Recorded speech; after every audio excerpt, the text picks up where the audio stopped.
सास बनी डंडे वाली भूत। शिखा की नई नई शादी हुई थी। उसका मायका और ससुराल दोनों कानपुर में ही थे, इसलिए उससे मिलने उसके भाई अक्सर आते जाते रहते थे। ये बात शिखा की सास मीना को बिल्कुल पसंद नहीं थी। मम्मी जी, आज राहुल भैया आ रहे हैं। कौन, तेरे चाचा का लड़का?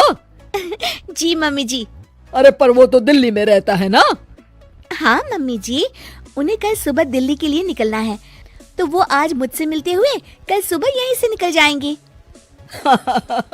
हमने तो धर्मशाला खोल रखी है ना। कुछ कहा क्या मम्मी जी? मैंने कहा हाँ हाँ, आने दे तेरे भैया को, जमकर खातिरदारी करेंगे। अब तो कुछ करना ही पड़ेगा, इससे पहले कि मेरा घर धर्मशाला बन जाए। ये कैसी बातें कर रही हो मीना? सच ही तो कह रही हूँ। अभी इसकी शादी को साल भर भी नहीं हुआ और आए दिन इसके घर वाले आ धमकते हैं। अरे तो क्या हुआ, वो इसी शहर में रहते हैं तो हाल चाल लेने आ जाते हैं। इस बार मैं उनका हाल और चाल दोनों ही बिगाड़ दूंगी। अब बहुत हो गया जी। अरे ये कैसी बातें कर रही हो, हे भगवान, बस आप तो देखते जाइए। शाम को राहुल आता है। नमस्ते आंटी, कैसे हैं आप लोग? हम लोग तो ठीक है, तुम कैसे हो बेटा? मैं भी अच्छा ही हूँ आंटी। बस आज रात के बाद नहीं रहोगे। चलिए भैया, मैं आपको हमारा घर दिखाती हूँ। रात में खाने के टेबल पर शिखा, रोहित कहीं दिखाई नहीं दे रहा। जी भैया, वो ऑफिस के काम से बाहर गए हैं, कल शाम तक आएंगे। अच्छा अच्छा। बेटा, क्या तुम भूत प्रेत में मानते हो?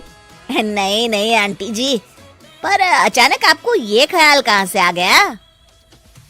पता नहीं क्यों, कभी कभी मुझे लगता है जैसे रात के समय बैठक में कोई घूमता रहता है। ये आप क्या कह रही हैं मम्मी जी? हाँ, तुम लोग घबरा ना जाओ, इसलिए मैंने आज तक इस बारे में कुछ नहीं कहा। ये आपका वहम होगा आंटी जी, ऐसा कुछ नहीं होता। हो सकता है। चलो अब मेरा सोने का टाइम हो गया है तो चलती हूँ मैं। शिखा बेटा, राहुल के सोने की व्यवस्था वहीं दीवान पर कर देना। जी पापा जी। अब चलिए भी। अच्छा, तो बैठक में सोने वाले हैं साहबजादे। क्या बड़बड़ा रही हो? कुछ नहीं, आप सो जाइए। मीना और महेश के सोने के बाद शिखा और राहुल आपस में बात कर रहे होते हैं, तभी डोरबेल बजती है। अरे आप! सरप्राइज! काम जल्दी खत्म हो गया तो मैं आज ही चला आया। ये तो बहुत अच्छा किया। देखिए राहुल भैया भी आए हुए हैं, आप दोनों का मिलना भी हो जाएगा। कैसे हो रोहित? मैं तो ठीक हूँ भैया। शिखा, मैं भी आज यहीं सो जाता हूँ, राहुल भैया से बातचीत भी हो जाएगी। अच्छा अच्छा, ठीक है। मीना आधी रात को उठती है, कंबल मुंह से पैर तक ओढ़ के डंडा लेके बैठक में आती है और देखती है दीवान पर चादर ओढ़े कोई लेटा हुआ है। देखो तो कैसे मजे से सो रहा है बहन के ससुराल में। मीना ताबड़तोड़ 4-5 डंडे मार देती है। अरे मर गया, अरे बचाओ बचाओ, कौन है? मीना जल्दी से अपने कमरे में भाग जाती है। हे भगवान, ये मैंने क्या किया? ये रोहित कहाँ से आ गया? लगता है ये नालायक राहुल मेहमानों वाले कमरे में सो गया होगा। आज तो इसकी खैर नहीं। उधर बैठक में, अरे क्या हुआ रोहित? मैं बाथरूम में था, तुम्हारे चिल्लाने की आवाज सुनी। पता है भैया, मैं सो रहा था, अचानक से कोई आकर मुझे डंडे मारने लगा। ये क्या कह रहे हो? लगता है तुम भी आंटी की तरह भूत प्रेत में मानते हो। नहीं नहीं भैया, सच में कोई आया था। मैं तो जा रहा हूँ मेहमानों वाले कमरे में सोने के लिए। इस समय अपने रूम में जाऊंगा तो शिखा की नींद खराब हो जाएगी। ठीक है भाई, जाओ तुम, जहाँ तुम्हारा भूत डंडा लेके ना आ सके।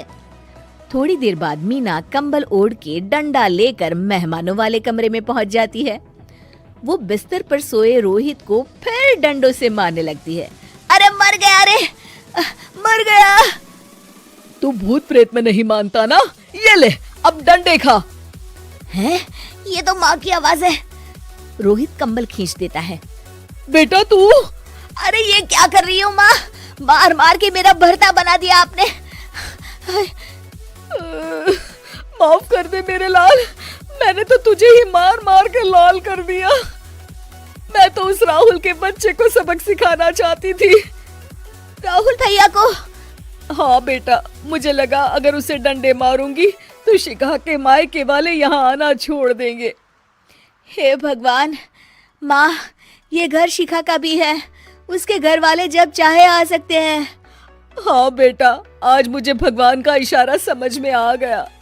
मैं कितना गलत करने चली थी और अपने ही बेटे को चोट पहुंचा दी।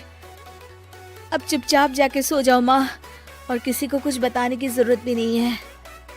शिक्षा दूसरों का बुरा चाहने वालों के साथ भी बुरा ही होता है।